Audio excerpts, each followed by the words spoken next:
It's time for another installment of What Did I Put in My Messy Sketchbook?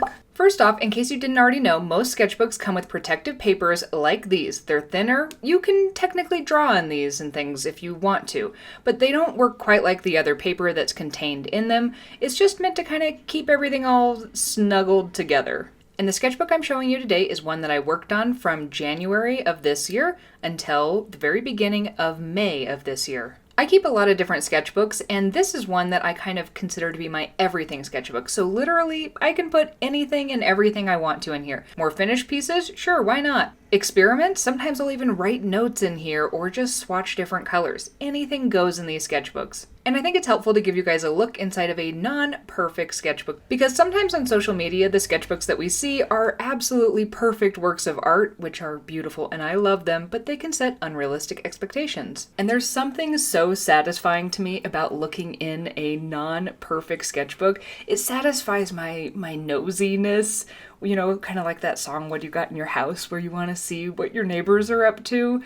This is that, because it's like a peek into somebody's brain and how they actually process information and how they work through different things. And in my sketchbook, there are little experiments of things. Sometimes I have an idea that I think is going to be really cool, and then when I try it out, it doesn't work how I want it to, or I just didn't think it was that fun. So sometimes you'll see iterations of things, but sometimes I will just totally abandon them. That doesn't mean I abandon them forever, because sometimes I will go back and look through my old sketchbooks, and I actually find keeping sketchbooks and looking through my old ones to be kind of this infinite creative loop, because they will inspire new things in new sketchbooks in ways that maybe I wasn't thinking about before in the previous iterations. Also, as a side note, this is the sketchbook where I got really obsessed with the circle versus square debate. For the record, I actually do like circles. I think blobs are probably more my thing.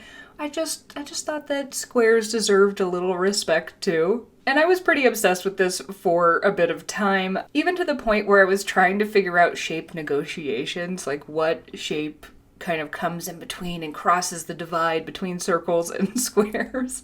But then both Andrea and I kind of got bored with the idea. It was fun for a minute, but other things distracted us, and bright, fun colors, so we've moved on for now. That doesn't mean I don't reserve the right to bring it back. Maybe, but for now I think it's served its purpose and run its course. And things like that are the magic of keeping a sketchbook, even an imperfect one. Yes, there are other ways to keep a sketchbook that are far more memory bound, where you're actually actively painting and drawing the things that are happening to you in your life. But random and experimental sketchbooks can also be little memory capsules, because as you look through them, you are going to likely have some memories about what was going on to you at that time, of why were you really excited about a certain subject, or where were you at in your journey at that time of painting? How much have you improved? What has changed in your practice?